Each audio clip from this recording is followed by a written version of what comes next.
भांडूप येथे नवऱ्याशी सतत होत असलेल्या वादाला कंटाळून वरप येथील बहिणीकडे आश्रय घेतलेल्या महिलेची तिच्या पत्नीने गळा चिरून हत्या केल्याची धक्कादायक घटना उल्हासनगर परिसरात घडली आहे।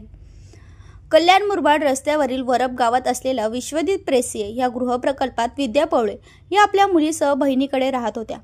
गुरुवारी रात्री काही सामान घेण्यासाठी त्या इमारतीखाली आल्या होत्या। त्यावेळी रात्री 9:30च्या सुमारास इमारतीच्या गेटवर तिचा पती संतोष पवळे दबा धरून बसला होता। विद्या गेटच्या आत येताच संतोषने तिच्यावर धारदार शस्त्राने हल्ला चढवला। या हल्ल्यात विद्याच्या गळ्यावर गंभीर जखमा झाल्या आणि त्या रक्ताच्या थोरात कोसळल्या। दरम्यान परिसरातील रहिवासी धावून आले असता संतोषने स्वतःच्या गळ्यावरही वार करून आत्महत्येचा प्रयत्न केला। स्थानिक नागरिकांनी तत्काळ टेम्पोमधून दोघांनाही उल्हासनगरच्या मध्यवर्ती रुग्णालयात दाखल केले।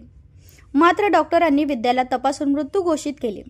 प्राथमिक उपचारानंतर संतोषला पुढील उपचारासाठी कळवा रुग्णालयात हलविण्यात आले आहे।